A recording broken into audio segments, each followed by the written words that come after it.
This conference will now be recorded.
Yeah, it was quite a performance. He was quoting scripture.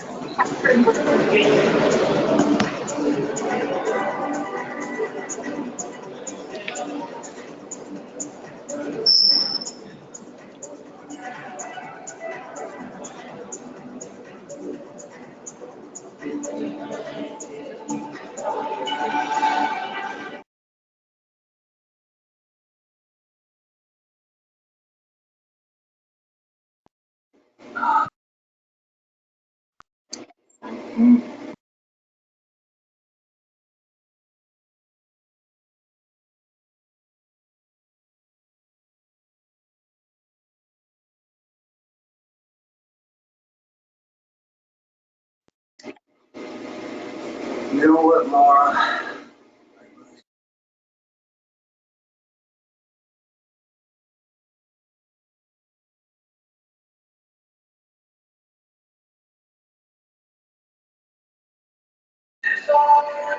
Your wastewater producers contribute to that phosphorus level as well.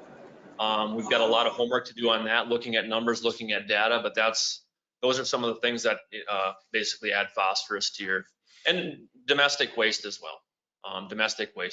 So, and what this is all spurred by is the MPCA has it's called a total maximum daily load program for various bodies of water. If you go to the MPCA's website and look that information up, right now Lac of Parle is affected by that, and the Pomme de Terre River is affected by that program as well. And obviously right now your wastewater treatment facility discharges the wastewater effluent to the Pomme de Terre River. So good question, Dan. Any other questions? What kind of timeline? Very, very good question. So what we're going to do is we need to wait for the MPCA to send a letter to the city, basically notifying you of this additional limit. And as part of that letter, they're going to request a timeline from the city as far as when you can basically make the improvements to address and meet that additional effluent limit. So as far as actually from right now until the construction of whatever work needs to be done, I'm assuming it's going to be a 2 to 3 year process. But until we get a chance to actually complete the facilities plan and take a look at what our options are for addressing the new limit, I really can't provide a definite answer to that. But if some improvements need to be made out there, or if some changes need to be made to the treatment process, we're probably looking at a 2 to 3 year process from start to actual finalizing construction and implementing those changes. Maybe you don't want to tell me this yet, but what kind of processes are used to remove phosphorus? Sometimes you can simply address them by chemical addition. If that doesn't work, there's some additional treatment type processes that we would have to look at. And again, we need to take a look at the city's data as far as where you're at right now for phosphorus effluent, what kind of influent numbers you have to make those types of determinations on what exactly process or what types of processes we would want to look at to address the issue. So like I said, though, sometimes just simple chemical addition can take care of the problem. With the levels that we're seeing right now with the city's influent and effluent, we don't think that's going to be a possibility, but until we take a closer look at the numbers, I really can't provide a definite answer to that as well. So another good question. Any other questions? Can you do this at a point of testing certain specific areas? We may want to take a look at you're talking about as far as specific locations within the system. Yeah. We may want to do some additional testing on some of your significant wastewater producers just to see what kind of flow and loading in that flow is coming from those facilities. So yeah, I mean, there could be some areas in your system where there is larger concentrations of that phosphorus coming from, definitely. But until again, we take a closer look at your numbers and do some of that testing if we feel it's deemed necessary. We don't know exactly where that phosphorus is coming from or loading is coming from. So I'd hate to blame it all on them.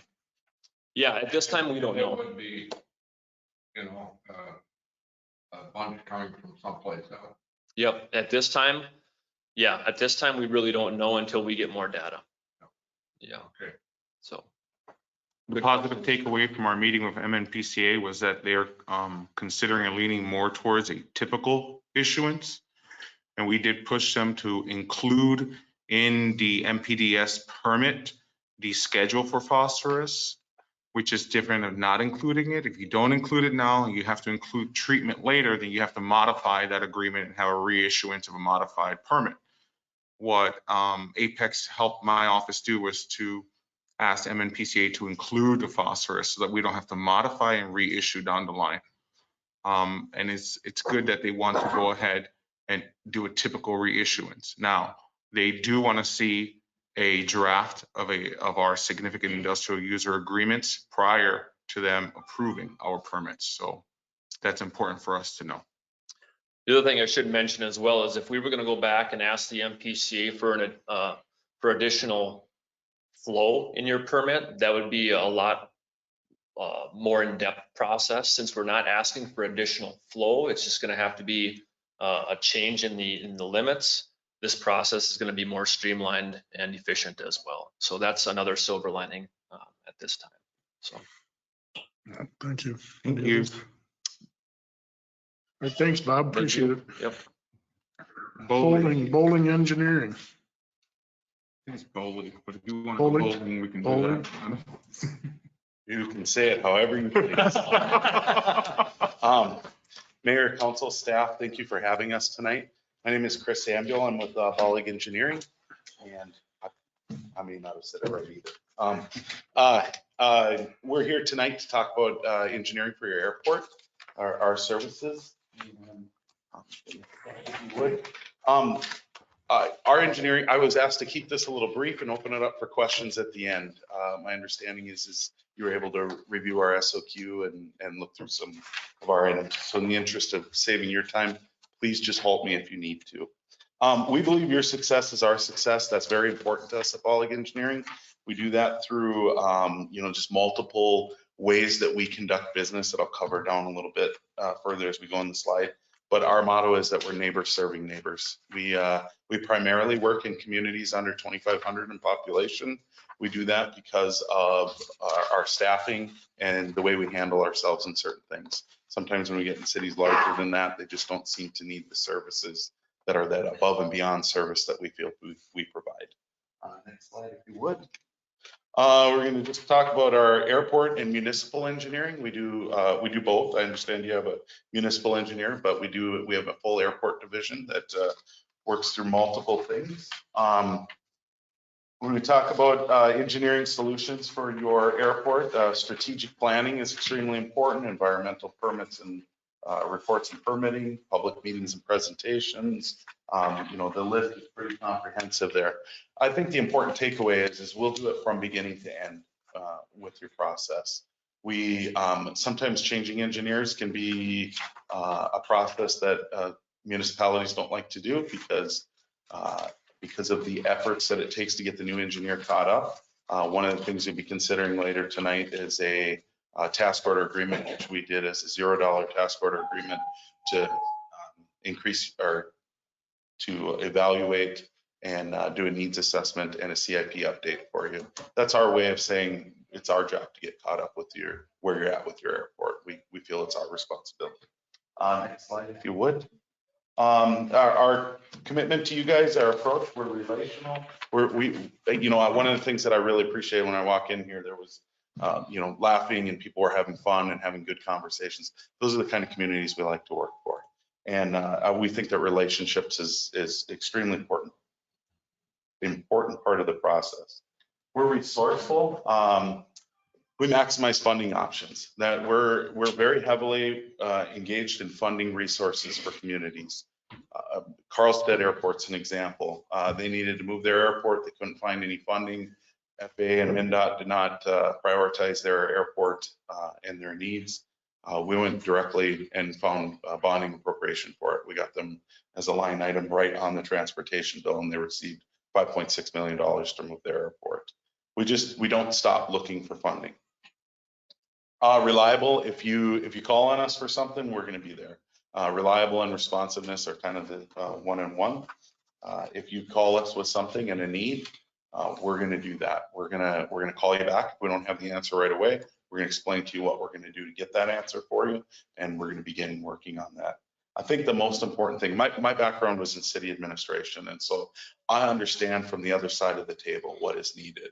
And when you hire an engineering firm, especially with an airport, you want them to be exercising what your needs are. You want them to be looking out for you and presenting opportunities for you and presenting the steps in which you need to do it. It's still council action, airport board action. You know, we don't make any decisions, but you need someone out there looking out for your best interests. And that is part of what we do in our reliability and responsiveness. Next slide, if you would. This just covers our process. Like I talked about earlier, we would want to sit down and do a full CIP update with you and do a needs assessment for your airport to get caught up. We then look for funding opportunities for you on that. And then the implementation. Again, we do it right through completion. Next slide, if you would. Grant and funding specialists. One of the things that we do is we don't stop looking for grant opportunities.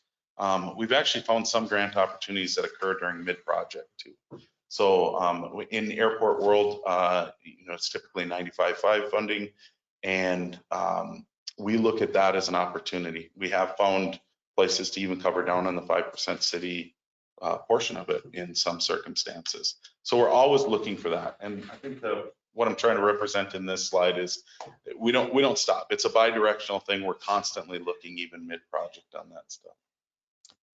Slide, if you would. Airport experience. We're extremely diverse in our airports. We're working on building a brand new airport that's never been built. We're working on moving an airport, and we're working on reopening an airport. So those are really the hard ones in the state right now, and those are the ones that other engineering firms have either passed on or let go, things like that. We work master plan, CIP, hangars and terminals, AD buildings, building expansion. Next slide, if you would. Apron reconstruction, runway rehabilitation, road lot paving, obstruction removal. Slide, if you would. And fuel systems, lighting, signage, security cameras, and security fences. You know, and that's just kind of the green light list of the things that need to happen. What it doesn't portray in that list is if you have a creative problem that needs to be solved, we'll sit down, we'll work through it, and we'll present you with options, and then give you the guidance as you see fit to come up with a solution for that moving forward. With that, I guess I would open it to any questions or. So are you mainly based in Minnesota then? Yes, So only you're, Minnesota. okay, only We don't Minnesota, look so anywhere you're really tied in with the DOT at the airport level? Yep, the MnDOT and FAA reps. Okay, because when I've met, I think 2.5 years ago, I met with the head of the DOT and so you would be able to help us make this wish list that we need? Because he just said that we were way behind in Appleton for the simple reason you need to be planned out like 3 years in advance. So you have a wish list that you can always go back to when this funding comes out. Absolutely. So you'd help us with that end of it as well. Absolutely. Okay. One of the things that I sent to Mr. Morales that seems, you know, and I hate to ever sound like a snake oil salesman and say, you better do this right now. We need to get, but February 1st is a deadline for what they call the snapshot for MnDOT.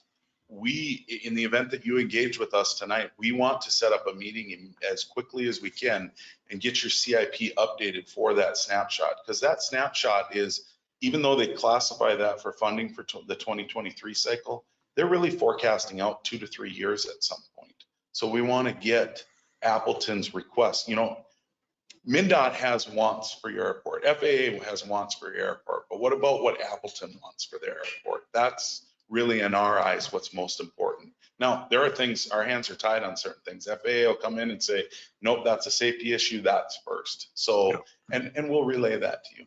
But you're exactly right that if you're behind on that stuff, that's what you need is someone attentive to. Well, just so the community understands, when I met with those people, they made the statement, but we take all of our equipment from the city to go out there to the airport to do all snow removal and maintenance.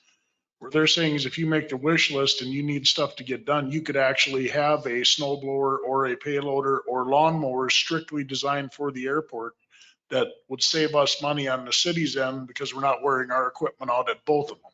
Absolutely. And it's federally funded, so you get the 95.5 5%. So I mean, there's things like that we need to check into to save money on the city's end too. Absolutely. And that's part of our master planning with the airports, both in the master plan in title, but just in our planning with the city and the, you know, the airport board and staff. Yeah, it's extremely important. There's other options for buildings to store that equipment. There's hangar waiting lists to be on. There's multiple funding opportunities, and you have to put your name on it to be considered for it. And that's the most important thing. If you don't have somebody advocating for you, putting your name on the forefront of all of that, no one's going to know, you know, you met them at a meeting and they mentioned it to you. Yep. How long have you guys been in business? 2007 is when Brian Bollig started, Bollig Engineering out of Wilmer. I guess just to give the community a little bit of an update, since 2019, my office has been part of getting about $1.1 million in grants from MDOT for different projects, trying to keep aligned with the CIP. And what my office is looking for is a little help because I have to pull out a weight in a lot of different directions. And so I want an engineer who's sensitive to what it's like working in a small community. I really need every one of my residents respected when projects are being done.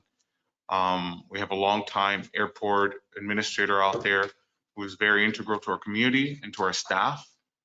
And that kind of experience is to be respected. And we're looking for our airport to do exactly what you just mentioned. Not only what the state prescribes, but maybe a little bit of what the city is looking for. I agree. I think that's very important. Any other questions? Great, thank you. Thank you. I appreciate your Yep, time and thank you. consideration. Northland Security, Jessica?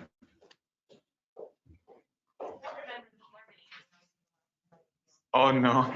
I'll have to work quieter too. Mayor, Council, are you all okay if I take this down for just a moment? Yep. Thank you. Well, good evening, everyone. I'm here tonight to present you with the results of your bond sale that we held this morning. So we have a sales summary that was delivered this afternoon. So I'll plan to go through that quickly and then of course take any questions that the council may have. And certainly feel free to interrupt me as we go as well. So looking at the issuance of $1,595,000 in general obligation capital improvement plan bonds, proceeds of the bonds will be used to finance renovations to the new library space. So I'll just go through the executive summary first. You can find this on page 2. Again, purpose here is for the library project. Overall, a finance plan for these bonds, they have been structured with relatively level principal and interest payments. But council will recall that we structured these with some capitalized interest in the first few years, being that the city has some debt that's going to be retiring off following 2024. So we've got capitalized interest included out through June of 2024. You do have a small principal payment that you'll have to pay just because principal is due within 3 years of the bond issue. But we've tried to keep that to the lowest amount possible while continuing to amortize the bonds. But that being said, again, you'll see level principal and interest throughout starting in 2025. And then the bonds have a term going out through 2045. The pledge here is going to be ad valorem taxes. So tax levy here, there would be no assessments or anything like that. Certainly any other revenues that the city sees coming in, you could certainly use that to offset your debt service. In terms of results, we have a negotiated sale here. So the bonds were underwritten by Northland and purchased directly. We did not seek out a rating for this bond issue, just given some of the circumstances surrounding the last rating and wanting to wait and see what the financials come out with in 2021, given that some of those interfund loans have seen a good amount of progress made towards them. So going forward, likely that rating process would be a lot easier for the city. I'm still on that front page. Yep, there you go. Final maturity here again, December 15th of 2045, and then you have an optional call on December 15th of 2030. Par amount again being that $1,595,000. Council will recall when we adopted that capital improvement plan, we were at $1.6 million for the max, so we're under that statutory limitation. And then we also kept in mind the principal and interest calculation that is mandated by state, so we are under that calculation as well. All-inclusive costs here are 2.93. This is about 8 basis points higher than when we went through the finance plan at the end of 2021. If you haven't listened to the radio or picked up a newspaper or watched TV in the past month or so, you probably know that there's been a lot of volatility in the market just due to concerns over inflation. So I would say over the past 3 to 4 weeks, we've actually seen the market move about 30 basis points. So to see this actually come in at around 8 to 7 basis points higher, really happy to see those results today. And I certainly hope that the council is comfortable with that as well. As we've heard from the Fed, they're proposing potentially up to 4 rate hikes over the next year. So we're assuming that rates are going to continue to climb, but there has been quite a bit of volatility just recently. True interest cost here is 2.81. That had been estimated at 2.74 when we did that finance plan again back in November. So 7 basis points higher there. Going on to that next page. So you'll have the sources and uses at the top. Again, par amount here is $1,595,000.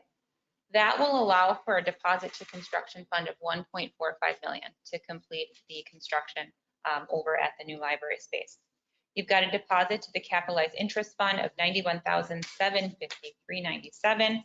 Those dollars will be used to make those first 3 interest payments that you have, or I should say first 5. The first 2 interest payments in 23, or excuse me, you'll have 1 in 22, 2 in 22, 2 in 23, and then 1 in 24 that'll be covered with the capitalized interest. From there, you've got the underwriter's discount, cost of issuance, and then you've got a small rounding amount there. Council's heard me say this in the past. Bonds are issued in $5,000 denominations, so you always have a small amount of rounding that's provided back to the city at closing. You can use that for construction costs, or you can use that for the debt service fund. And then in the middle of the page, this is a little bit different than what the council's used to seeing. So we actually had par bonds today. So no premium being received on the bonds, and that was done purposefully. Being that we have capitalized interest included in this bond issue, that would have, if we would have seen premium, as council knows, that means the rate goes up, but the principal amount goes down. But being that we're funding capitalized interest within this bond issue, we didn't want that number to come up because that would mean less proceeds for the actual project. So par issue, which is just fine. It just means that we're not manipulating those numbers to allow for premium to be received. But in this case, you will see that the coupon and the yield are equal to each other. We're typically, in the past couple of years at least, we've seen those numbers being different. On the following page, you will see the debt service schedule for the issue. So you can see at the very top, what we're seeing is just interest being due. And again, that's going to be covered by that capitalized interest. You're going to have a smaller principal payment there in 2024 of $30,000. And then from there, it's going to level out. Overall, within the level years, again, 25 out through 45, you're going to see a debt service requirement of around $100,000 per year. And that's under that statutory requirement of 0.16 of your market value. And then the last 2 pages are just some snapshots on interest rates behavior over the past 20 or so years. And then on the last page, the more recent interest rate activity over the past 5 years or so. You do have action items later on in your agenda, a resolution and a contract to be considered. But I'm happy to take any questions that anyone may have about the process or about the sales summary or anything else. This would look to be a favorable time considering rate hikes coming. Yeah, we do have a number of issuers that are starting to try to move things forward, even for spring projects where, street projects, et cetera, where we have cities that are looking to potentially issue earlier than they normally would, just to kind of get ahead of some of the volatility that we'll likely see going forward. Thank you. So to the residents listening at home, you may have keyed in on Jessica stating that they're serving as the underwriter and they did a direct sale, negotiated purchase. They can do that pursuant to Municipal Securities Rulemaking Board G23. They can function as the advisor and do the purchase so long as we have a third-party financial consultant, in which case we have, who determines and recommends whether or not the pricing is just. And in this case, we did get that from DDA, and that is part of the packet as well. So I just wanted the residents at home to know that their interests have been protected. Absolutely correct. In working as an underwriter, we are federally required to, of course, deal fairly with all of the issuers that we work with. But on top of that, in Minnesota, if you're ever issuing over 1.2 million, and that's on a combined basis over a 12-month calendar period, you are required to have an independent advisor take a look at the scale being proposed by the underwriter that you're working with.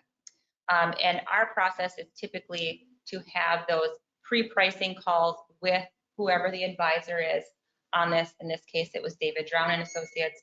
So we have them involved in the process, even leading up to the sale. And then, of course, we have a call with them after the fact too. We saw some nice subscription on the early end today.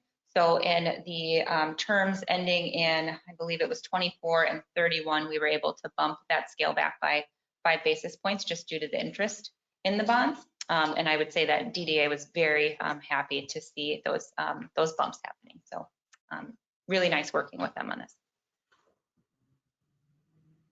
Any questions? Any questions for Jessica? No. Thank you very much. Thank You you. always saves us money. Thank you, Jessica. MSR?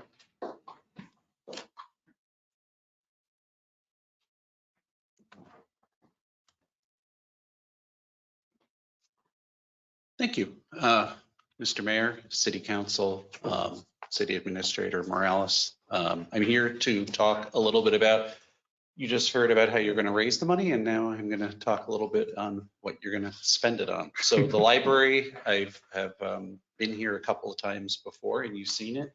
If you could advance to the next, please. So we're going to start with talking about the library design.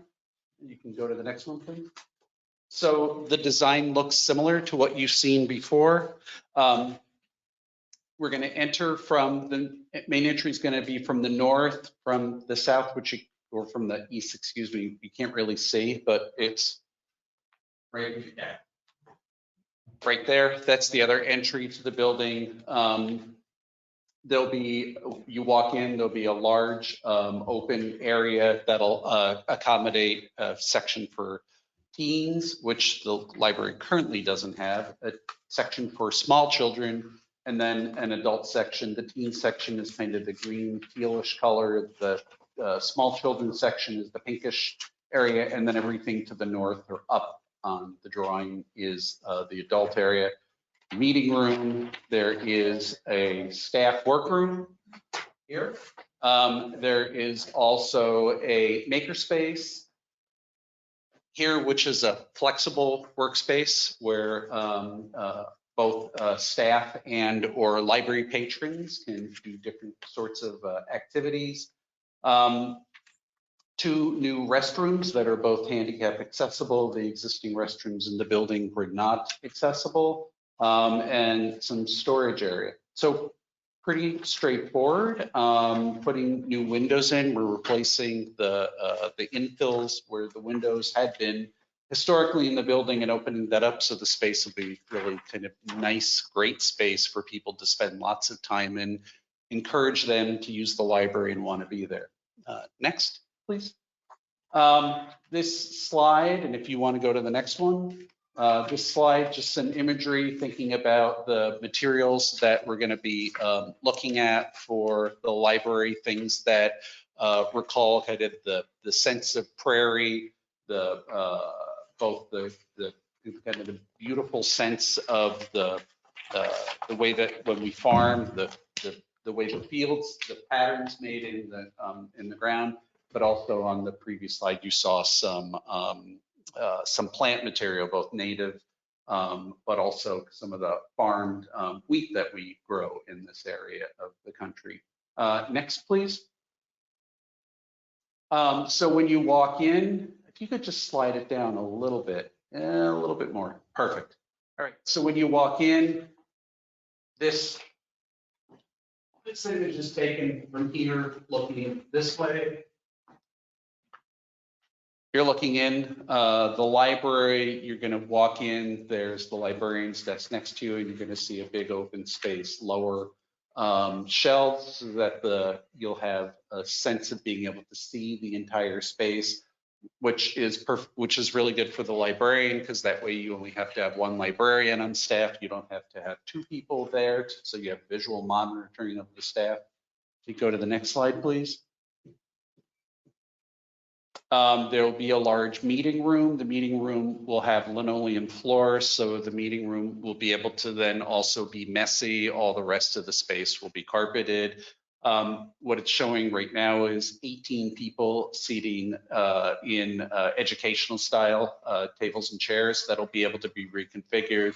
I think you can fit, I don't remember the number off the top of my head, but I think it's about 36 people if you're doing lecture style where you just have chairs kind of similar to the way that this is organized, although not socially distanced to get that number in there. There's going to be some built-in millwork on the left side of the room, so there'll be a place to be able to put stuff out. There'll be a sink, so if you want to have like things like painting classes or stuff that requires water in there. So it'll be a nice multi-use space, and there will be windows on the east side of the space, so you'll have good light in there. Next slide, please. Children's area will be animated. There'll be obviously children's size or children's scale furniture, but there also will be some fun cushions and things. There will be a mural that's going to be painted on some of the walls by some local artists. And the idea is that the children's area is a little more visually alive. Small children generally like that stimulation, but it's also good because it holds their activity because they generally have very short attention spans. So you want stuff that's visually active and engaging. Next slide, please. Okay, so we're going to talk about the budget a little bit. If you go to the next slide. So it's a little hard to see like this, and I apologize for that, but this is a similar kind of budget layout that we've done for the project budget, not just the construction budget. So when we did the pre-design, we came up with a budget of about $1.45 million. Because of some things that were not in the pre-design that were unanticipated. We have to put in fire-rated doors to separate the library from the rest of the building. There's some bad soil, there's hazardous materials in the building. We can't reuse some of the doors because of ADA considerations. So all those things are adding up that right now the project budget's coming in a little over $1.7 million, so about $333,000 over budget. So we have a couple of options to bring the budget down, and we're within about $66,000 of the budget. The budget does include more than 13% contingency, so we're still within that. With that 66,000 over, we're still within the contingent, within the amount of contingency we have for the project. So we're feeling good about that. The right-hand column is showing the adjustments. This being the right-hand column, this left-hand column, which I realize blowing up like this, it's really hard to see the numbers, but the left-hand column is what we have shown previously. So a couple of changes to the design that we are proposing to get the number down closer to budget. If you could go to the next slide, please.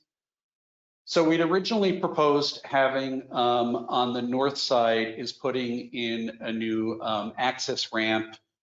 We had originally proposed replacing those doors and the side pieces with doors that would be more similar to this, all glass. So when you walk up, it looks really great and you can see right in.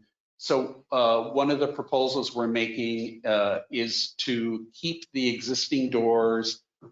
We want to put glass panels in where the spandrel panels, these are so that the entry is more welcoming. We're going to clean up the canopy, put a new light fixture in there, keep the pipe railings and the support on the side, and we're going to cut out the stairs. The stairs are both crumbling, so they need to be replaced, and they also are not, they don't meet building code because the variability in the sizes of the risers exceeds what's allowed per building code. So as a safety measure, they need to be replaced. So we're going to replace those so that the entry actually will look nice. If you go to the next slide, please. So originally we had planned, this is that entry in plan. You can see it up there with the new doors. Originally we had planned that we would be putting in a handicap access ramps and replacing that whole entry. So with keeping the entry, we're going to not put the ramp there. So there will be stairs going up that'll replace the existing. And if you go to the next slide. Yeah, so what we're proposing is that the north entrance still remains the main entrance to the building. And then the east entrance, the existing east entrance becomes the accessible entrance. There would be a call button. So somebody at the north entrance, there would be a sign to say to somebody, if you're handicapped, please go around to the side of the building to the east entrance. At the east entrance, that door will always be locked for safety and security reasons. You would hit the buzzer and then the librarian would let you in. There'd be a camera so that the librarian would be able to see the person. Doing this saves about $75,000-ish. So it's a big cost savings not having to build the ramp. Go to the next slide. The next value engineering item would be not building the new parking lot. The parking lot, as was that area, was common for many, many years. When the existing building, when the pre-existing building had been torn down, the building was leveled to just below ground level, and all of the basement and foundation stuff was left in, and just regular soil was put in. So the soil there isn't good. We'd have to replace that. And if we didn't replace that and you just put asphalt there, the asphalt would fail rather quickly, because over time and very quick time, the asphalt is going to start moving. So we're proposing that we don't put the parking lot in there. There's ample street parking around there that will accommodate the library and not inconvenience the other folks living around there, or the church. You save about $110,000 not putting in the new parking lot. Go to the next one, please. We are exploring the idea of cutting back the amount of new ceiling. There's asbestos in the ceiling tile glue, so we have to have that abated. And we're planning to put a new ceiling. Willie is going to have some exploratory demolition work done so that we'll be able to see what that existing space above the ceiling looks like. If it looks good, we'll pull the new ceiling back and we'll save some money that way. If it doesn't look good, we'll have to make an evaluation. But you know, we don't want the space to look bad. You're getting a new library. It should look like a new library, and it should look welcoming and pleasant, not kind of cobbled together. That said, we are aware that all these things, you know, cost money, and we're a little over budget. So we're going to be careful about how much ceiling we do put in to try and minimize that new amount. Next slide, please. If you could go up just a little bit. Yeah, just a little bit more. Perfect. Okay. So we are replacing the mechanical systems in the building. The existing system will not work for the library. These existing louvers that you see in all the boxes, they're on both sides of the building. The mechanical heating system that had been inside of those is being removed. We had originally in the budget planned on taking out the louvers and bricking those in. So to save money, we're going to leave the louvers. We're going to build a little insulated wall behind that so that the cold air doesn't come in. And that saves us a good chunk of money by not taking out the louvers and bricking those in.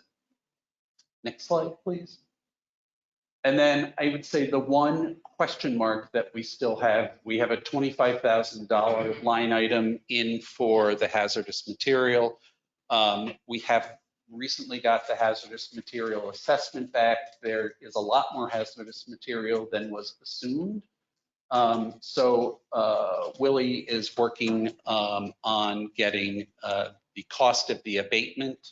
And once we know the cost of the abatement, we'll know how much that line item is. But there is a lot of lead and a lot of asbestos in the building. We had been led to believe that the only hazardous material had been in some of the floor tile and that had been taken out. But that wasn't correct. And I think the people that had told us didn't quite realize that there would be stuff. There's some places where it's a little unusual, the exterior window caulking, the mortar around the glass block windows. So a little unusual places, things that we're going to touch, so we have to deal with. I think that's the end. Questions? I went through a lot very fast. Sorry. That's pretty much what we talked about. Okay. So just so that the community knows, there are some strategies that we can employ to keep the project as close to budget as possible. We will work together with MSR wherever possible to make sure that there are bid alternate options for the desirable things that I think the city council wants, like the ADA accessible entrance. You can bid alternate that part. You can bid alternate also the parking lot. Yes. And see where the numbers come in due to supply chain issues. And I'm not saying it as an excuse. I mean, I feel like I hear that word every 2 minutes now. But it is impacting not only this project, many projects. Sorry, I don't mean to cut you off. Yeah, no. And so we do have some tools at our disposal to procurement. And once we do select an outfit to do the work through contracting, we can also sort of mitigate more or less where our costs are coming. So one of the things that we'll work on is make sure we have all the bid performance bonds, and also that we have liquidated damages. So sometimes you can't do something in terms of the volume of the money, but in terms of the meeting the deadline is a way that you keep that contract on task. So there are things that we can do. And MSR here has provided some options from their end, but from my office, from the city, in terms of procurement, we can handle a lot of that too. We also have some more draconian options that we're hoping we don't have to do, but when we get the bid pricing back, if we need to, we will suggest them at that time and bring them up to you all. So what do we do if the bid pricing comes back and we got bids that are extremely higher than what we're doing here? I mean, then you just scrap the whole program, or? No, but what we do is we put this little sentence that says the city has the right to refuse all bids, and then we go back to the drawing board. Okay.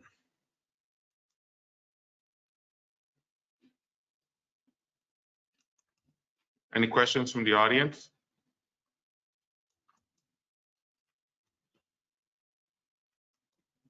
Oh, thank you. Thank you. Yeah, thank you.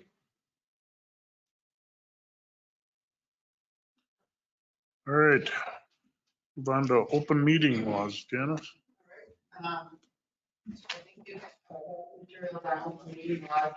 I'm not going to go through everything that's in there. I'll point out things that can be issues.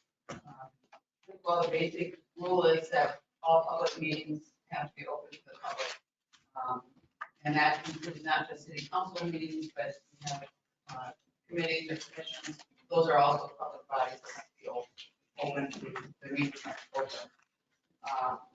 This statute has some exceptions that more meetings can be closed, but except for those exceptions, the meetings do have to be open.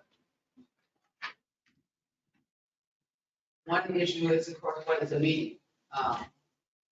And the general definition is it has to be a quorum. So if it's just two of them someplace and they're talking about city business, that's not considered a meeting.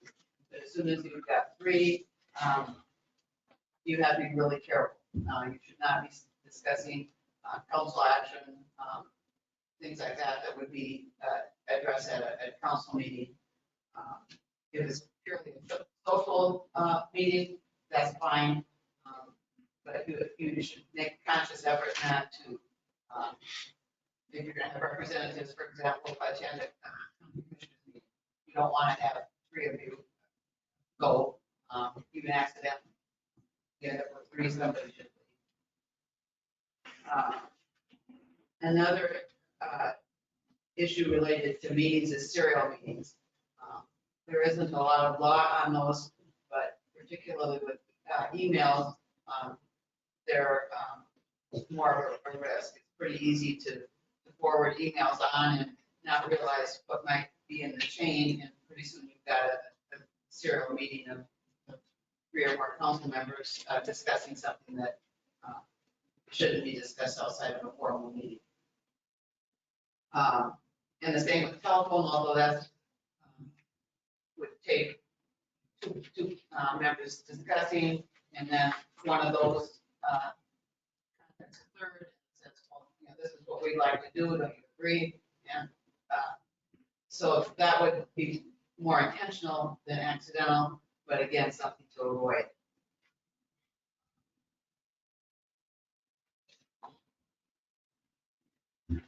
Next,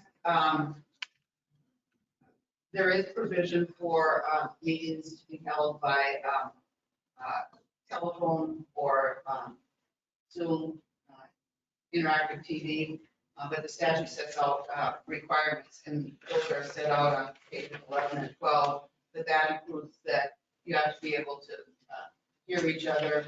At least one member has to be in the regular meeting place, and the regular meeting place has to be open to the public. And that can be accessible. And that happens fairly recently, the last couple of years with the pandemic issues. So again, just be sure that you're following those statutory requirements. Part of having a public meeting is giving adequate notice of the meeting. Now, if you in your first meeting of the year or at some point regularly schedule meetings, for example, the first and third Wednesday of every month, you don't have to give additional notice before those meetings. But if you have a meeting at a different time, you would have to provide notice. Now, one thing you can do is if you have a meeting and know that you're going to need to meet in another week, which isn't a regular scheduled meeting, you can set that at your meeting, and that's public notice. Or you can continue the meeting to another day. But otherwise, for special meetings, you have to give 3 days notice. You have to post that on your public bulletin board and mail or deliver notice to people who requested notice of the meeting. Quite often that includes the press. Yeah, the way the mail has been recently, I would suggest that if you do that, you deliver it, because you mail it, it's probably not going to get there in 3 days. Is this in reference to Minnesota statutes 412-191 subdivision 3? No, it's in reference to the 13D. Okay. And then you can also have an emergency meeting, and that basically, there's no specific notice requirement. You just have to make the best effort to notify people, and certainly should notify all members. But you should also be sure that it really is an emergency. So that doesn't happen very often. I can think of a couple situations where I've seen that come up. One was flooding in the sewer plant about to be flooded and needed some pretty quick action. But that's the type of thing that would be an emergency, not something that come up and could wait till a regular meeting. Then, as far as the meetings that can be closed, like I said, the statute sets out specific situations when that can happen. And also the procedure for that. So if you're having a closed meeting, that's assuming that you always do that before you close the meeting, you announce what statute or what provision gives you the right to close it, what the subject of the meeting is, and then that unless it's a meeting for attorney-client privilege, that the closed meeting would be recorded. And it's easy when you are in that session to get off topic, but that's one thing that you should be very careful of. If you close it for a particular purpose, that's the only thing that you discuss during that closed meeting. There are some meetings that won't have to be closed. Those are on pages 21 and 22. Most of those are not meetings that the city would typically deal with. There, for example, dealing with medical or health issues. So the city council would usually have those issues. The one that might come up, I think come up for city councils would be preliminary consideration of allegations of charges against an employee that is subject to the council's authority. And even that, if the employee requests, would have to be open. But there are some meetings that you can choose to close, and probably most cities would choose to close these. One would be labor negotiations, and what generally you're doing later on this evening. Evaluation of an employee that would be subject to your control. And even though that has to be or can be closed, then at the next meeting you have to give a summary of what that evaluation was. If you're considering selling or purchasing real estate, the meeting can be closed to discuss that as far as negotiation of price and different issues that could be related to purchasing or selling real estate.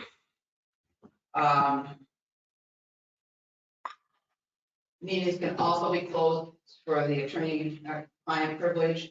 That would usually apply if there's threatened or pending litigation. Now, lots of times people say, I'm going to sue the city. That probably in itself isn't enough to close a meeting.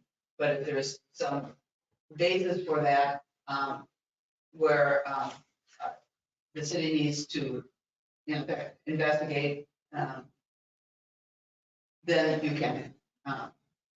And typically those would also be matters that you would refer to your insurance company for their input.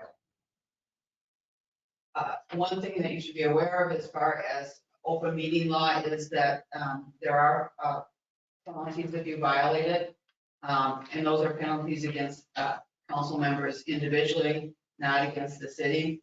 And often those are penalties that would not be covered by the city's insurance.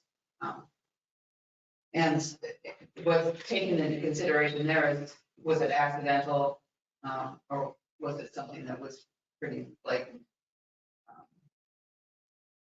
Any questions then on open meeting law? If not, then I also have some information, and I think you also have information on that, on conflicts of interest. The information refers to Minnesota Statute 10.8.07, which has some information on conflicts of interest. It's kind of out of statute because it's within the statute dealing with campaign issues. But yet it seems to apply to regular meeting conflicts of interest. But there's another statute, 471.87, that deals with conflicts of interest and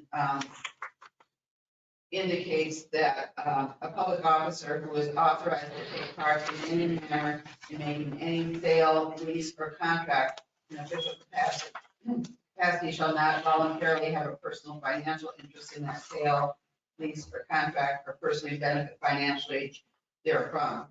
And every public officer who violates this provision is guilty of a gross misdemeanor. And that's been interpreted to mean not just the council member who has a contract with the city, but also council members who would vote to approve that contract. Now, having said that, the next statute has a lot of exceptions to that rule. But it's one of those areas where you want to be very careful if you For example, if the city's gonna build a building and, you're talking about the library, if a council member is a contractor and puts in a bid,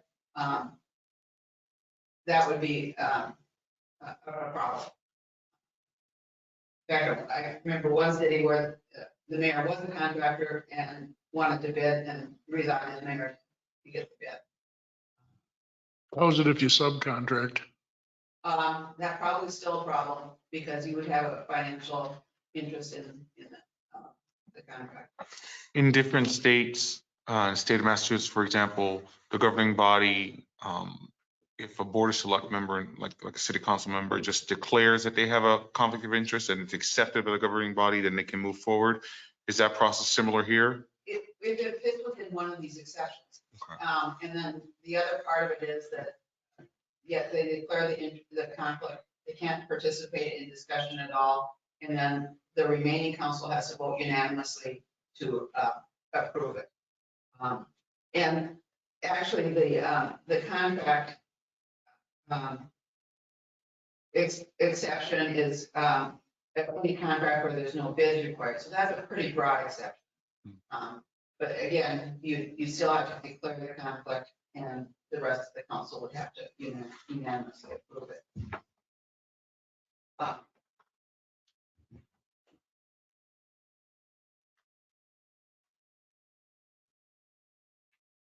And I don't know that I will say, the other thing that kind of is related is gifts.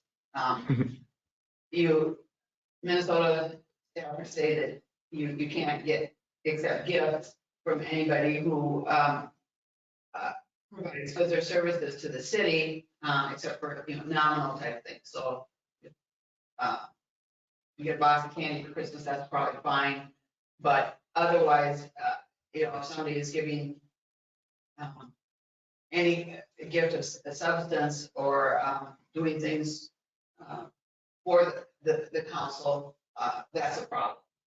And the exceptions are, if it's a family member, obviously you can still give gifts to your family. Or if it's something that a person that you, again, maybe not a family member, but you typically have a natural relationship where their gift would be exchanged. But otherwise, be very careful on that.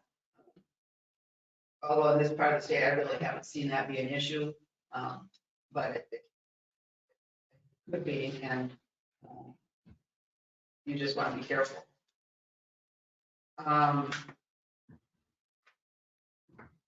The definition in the statute talks about just a financial interest and a financial benefit, but there could be other types of in a way there are conflicts that would create the perception that something's wrong.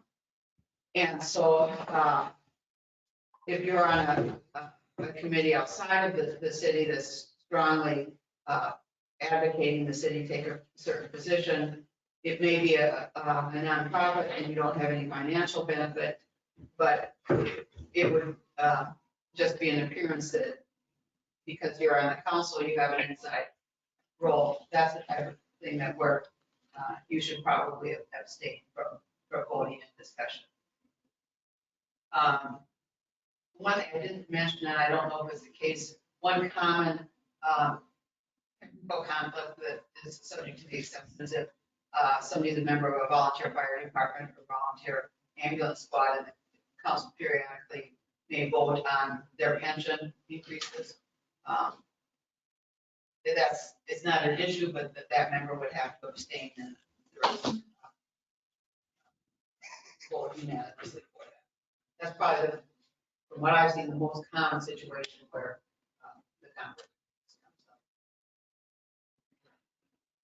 Any questions on conflict of interest? Anybody in the audience has any questions for Janice?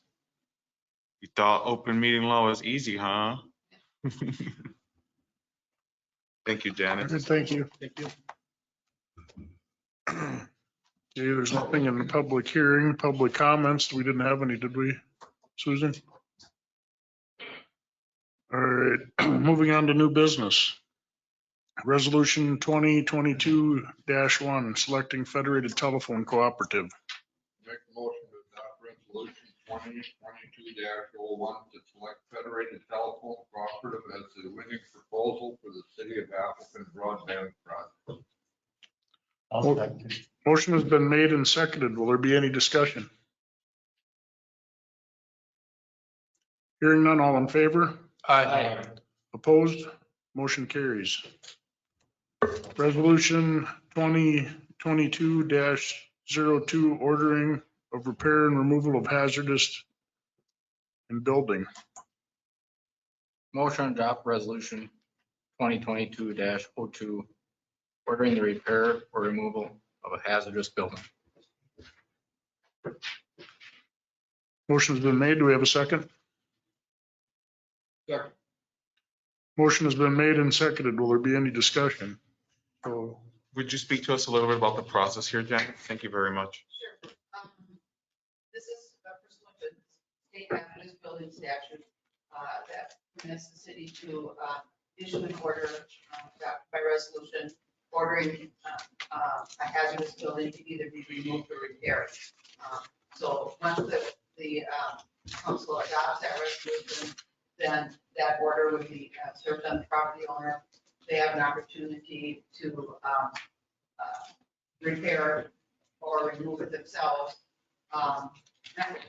We give them, what, 60 days? Yep. 60 days to do that. If they don't, then following that, we would bring a motion to the court, asking the court to order the, order the person to follow the council's order. And again, they would be given some time. And if they don't, then the city is able to proceed to, in this case, probably demolish the building. And then the cost would be assessed against the property, or the city could obtain a judgment against the property owner for that. Fortunately, what usually happens in these situations is the city ends up doing, whatever they're going to do, and the property owners aren't able to pay it, and it goes forfeited, and eventually you don't recover what you. The reason we do it is because it's a hazard to the public health or safety. Any other discussion? Yeah.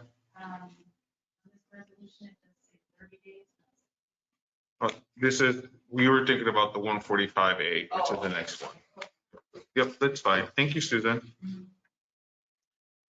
Any other discussion? So I got a question. So when let's say the city ends up demolishing the building, and it would be that property that the costs could be assessed on? Yes. But no other property? In other words, if the owners had another piece of property in the city, could that piece of property be? It would be specially assessed, but you could get a judgment against that person, against any property that they own. I see. Although there's some exception, I mean, it would show as a lien against their homestead, would foreclose on it, but if that property would be sold, then that would show as a lien. Okay. And I just want to remind city, our residents, this is not a step that's taken lightly. To get to this point, we have communicated with the owners of record as far back as a year now, almost in process, so several months. Plenty of notice has been sent. We will continue to abide by all laws to give them fair notice and pursuant what is the Minnesota Statute 463 in this case. Due process and notice is part of the entire process here. We want to, I just want to make sure the residents know that this is not an arbitrary step or an easy step for the city council to take. Any other discussion? Hearing none, all in favor? Aye. Opposed? Motion carries. Motion to adopt resolution 2022-03, ordering the abatement of public nuisance. Motion to adopt resolution 2022-03, ordering abatement of a public nuisance. I second. Motion has been made and seconded. Will there be any discussion? Dennis, would you like to speak through some of this one as well, please? Right. This one is a nuisance action which is based on your city ordinances. Your ordinances give you the right to go through this procedure to abate a nuisance. I would usually recommend following that procedure when it is just a nuisance. If you're looking like prior one where at potentially removing a building, then I would recommend that you use a hazardous building statute that gives you the protection of having a court order to remove the building. But this will, again, be served on them. And if they don't follow through with what you're ordering that they do, then the city would have the ability to go in and remove the nuisance. And again, would have the ability to assess it. And in this case as well, this is also something that's very hard for the staff on city council and also at the county level to get to this point. The public health commission at the county level served upon the owners of record notice that public nuisance had to be abated more than one time. And so we are here at this point now because there has been no traction from the owners of record to rectify the abatement. And so in this case, 60 days has been given to them. They would have to respond by the 19th, March 19th, 2022. And if not, then we'll move forward with the rest of the process. In this case, if they're gonna not move forward and fix the abatement, we would take their belongings, put them into a place for 10 days. If they're not picked up within those 10 days, then they would be disposed of. Again, this is something that's hard to do. We now have two agencies, the county and the city, trying to fix this nuisance for this community. Any other discussion? Hearing none, all in favor? Aye. Opposed? Motion carries. Resolution 2022-4, fourth quarter 2021 gifts and donations received. Motion to adopt resolution 2022-04, acknowledging and accepting fourth quarter gifts for the year 2021. Have a motion. Do we have a second? Second. Motion has been made and seconded. Will there be any other discussion? Hearing none, all in favor? Aye. Opposed? Motion carries. Resolution 2022-5. Motion to adopt resolution 2022-05 for the issuance of a general obligation capital improvement bond series 2022A in the amount of $1,595,000. Do I have a second? Motion has been made and seconded. Will there be any discussion?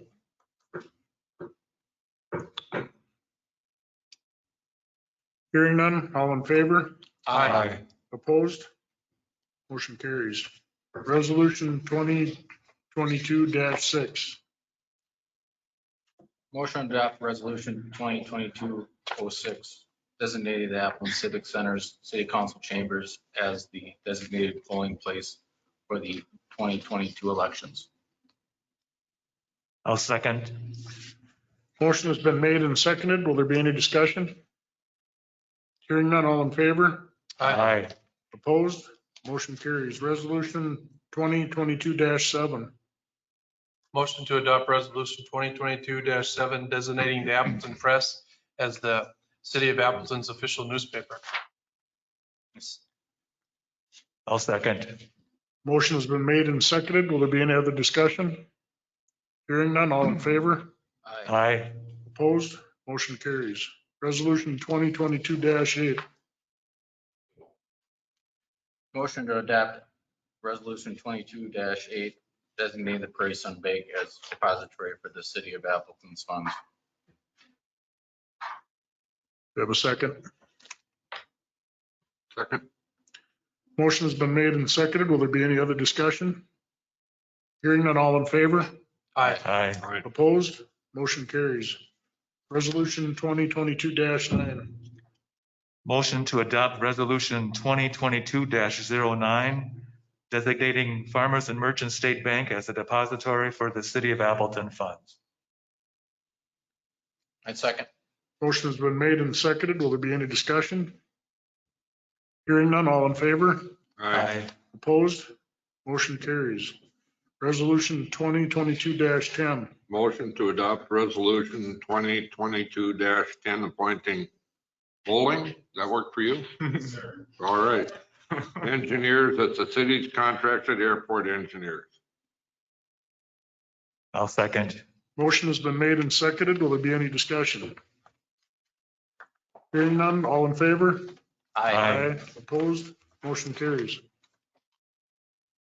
Water rate increase for year 2022.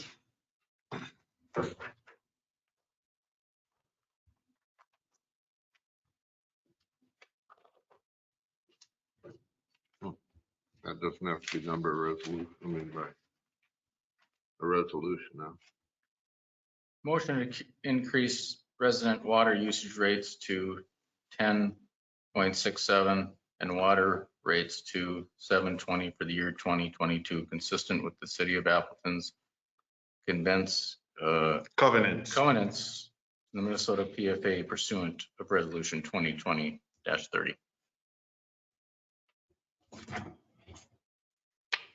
Second. Do you have a second? Yeah.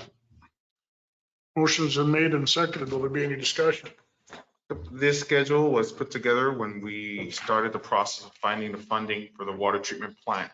At that point, the revenue in the sewer and water enterprise funds was not sufficient to cover operations. So in order for us to get that funding, we needed to make sure that we were raising rates to a point where they were competitive enough to make those funds self-sustaining. Now, we have come a long way since then, but we still have these covenants until we retire this debt for this particular funding. Make sure you let the public know that you were, who went down to the cities, you had to talk them into letting us tier it up. They wanted us to go up in one shot to get the grant money to build the water plant. So, but we talked them into letting us go up in slower increments, so it wasn't such a shock to everybody. Yep, there was a ramping up process, if you will.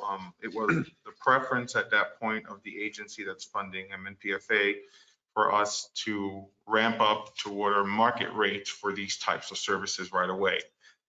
Instead, what my office was successful as doing is that working with our consultants to put this schedule together so that we are not at the highest tier right away. We're working up to it. We're still far below what these services cost in other communities. And even when we get to the top, we're still under what other communities are paying. So I just want everybody aware of it. Well, it's probably pretty obvious that they're probably receiving PFA funding and they didn't have a choice either if they wanted the funding. So here we are as a city. We want this funding so we can build our water plants and so on. Some of my office fielded some questions.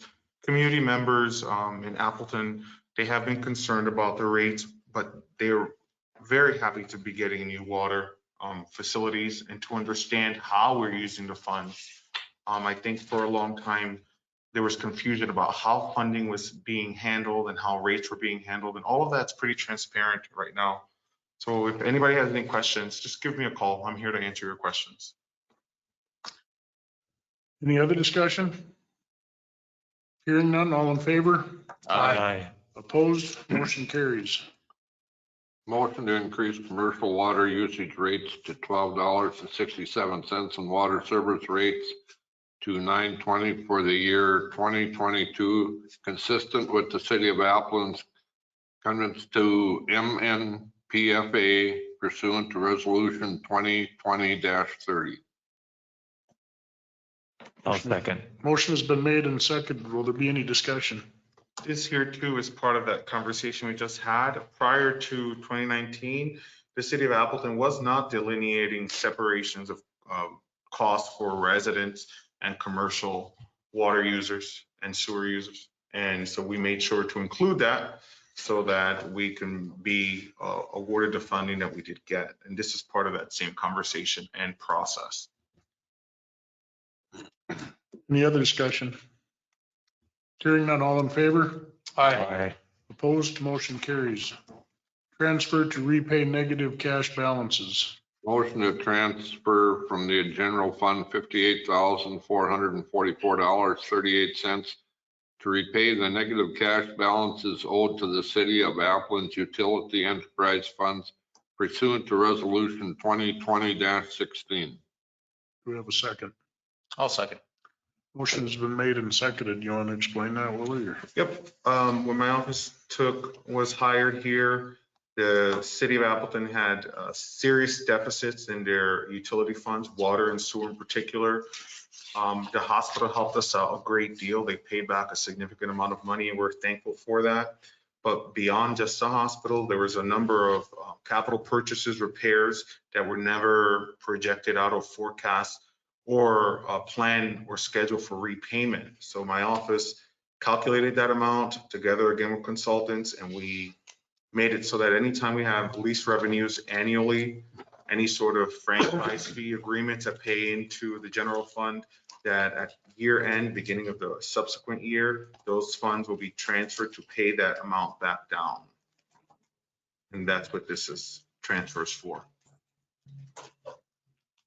Any other questions or discussion? Hearing none, all in favor? Aye. Opposed, motion carries. Appoint Liz Goddess to represent the city of Appleton as director on the Joint Powers Area Community Fund Board for a term of 3 years. A motion to appoint Ms. Liz Goddess to the Joint Powers and Area Community Fund Board. Second. Motion is made and seconded. Will there be any other discussion? Hearing none, all in favor? Aye. Opposed? Motion carries. Thank you, Liz.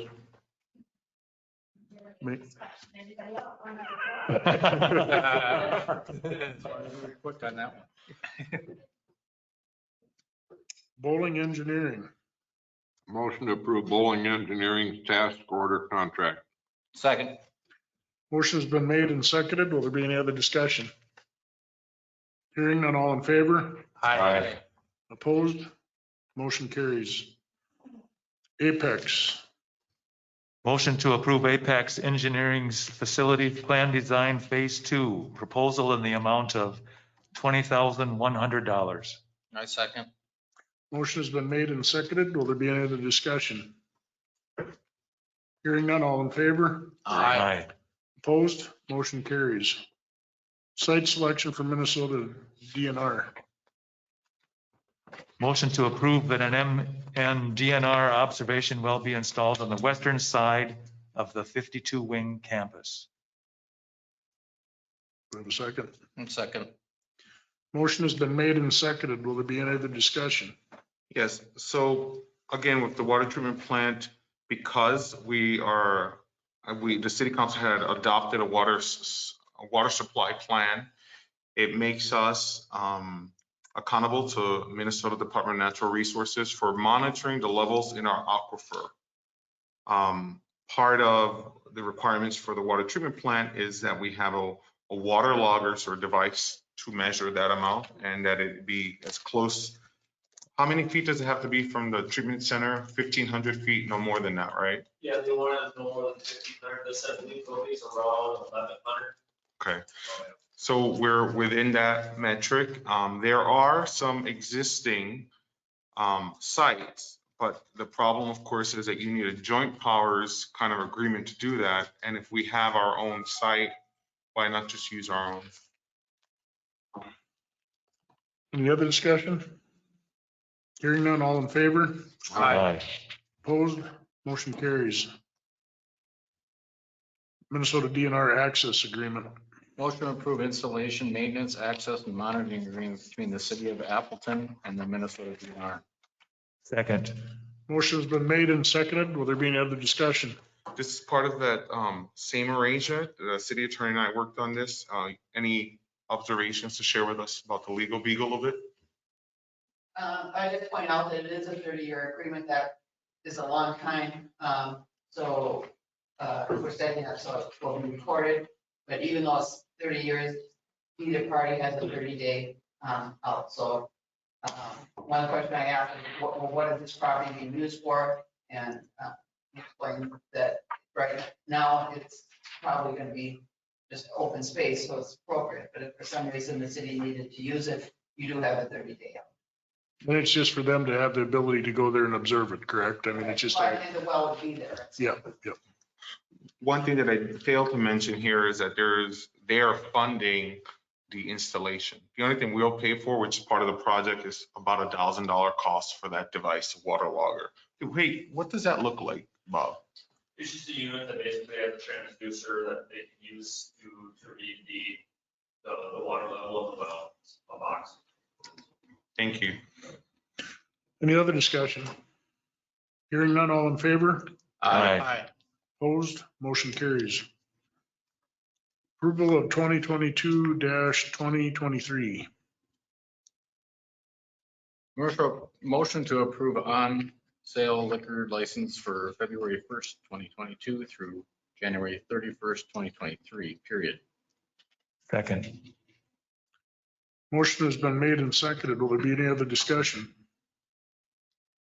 Is this for our off sale or? Yep. Okay. Hearing none, all in favor? Aye. Opposed? Motion carries. Motion to approve wine license for the February 1st, 2022 through January 31, 2023, period. Second that. Motion's been made and seconded. Any discussion? Hearing none, all in favor? Aye. Opposed? Motion carries. Approval of 2022 Fire Department Officer roster. Motion to approve the 2022 Fire Department officers listed. Second. Motion's been made and seconded. Will there be any discussion? Hearing none, all in favor? Aye. Opposed? Motion carries.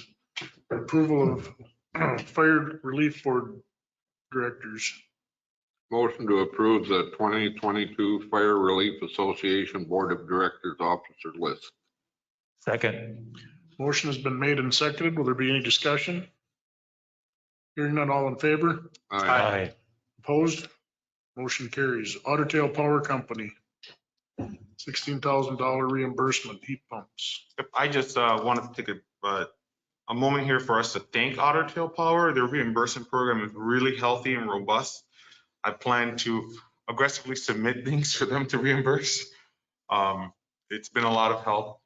They help us wherever they can. So I just want to take this moment to let you guys know that yes, we've invested quite an amount of money on heat pumps, but we are getting some of that back through the savings of both energy and now the reimbursement amount. So thank you, Otter Tail.